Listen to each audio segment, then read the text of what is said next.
Dernier chapitre, l'âge d'or. Tiré du livre Les Nouvelles Révélations de Nostradamus, de Christian Delange et Jean-Quentin Laroche-Valmont. Édité par Spal, publié en 1994. Voici le premier quatrain de Nostradamus. Le corps sans âme, plus naître en sacrifice, jour de la mort mis en nativité, l'Esprit divin fera l'âme félice, voyant le Verbe en son éternité. Explication de ce quatrain. Quand le corps sera séparé de l'âme, il n'y aura plus d'autre sacrifice. Le jour de la mort deviendra celui de la naissance.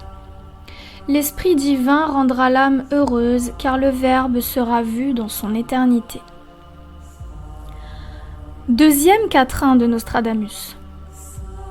De 500 ans, plus compte l'on tiendra, celui qui était l'ornement de son temps, puis à un coup grande clarté donnera, que par ce siècle les rendra très contents.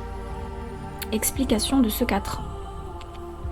Il ne sera plus tenu compte des 500 ans passés, ni de ce qui faisait l'ornement de notre époque.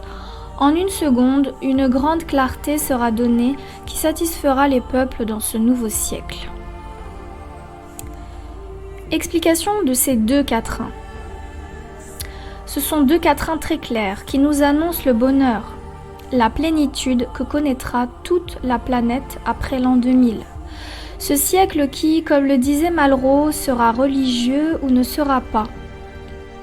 Nostradamus nous affirme qu'il y aura bien un 21e siècle religieux et heureux. Les hommes redécouvriront Dieu, oublieront les 5 siècles faits de guerre et de haine qui viennent de s'écrouler et entameront une véritable nouvelle ère. Enfin, dans un ultime quatrain, Nostradamus écrit : 20 ans du règne de la lune passés, 7000 ans autres tiendra sa monarchie. Quand le soleil prendra ses jours lassés, l'or accomplir et mine ma prophétie. Explication de ce quatrain.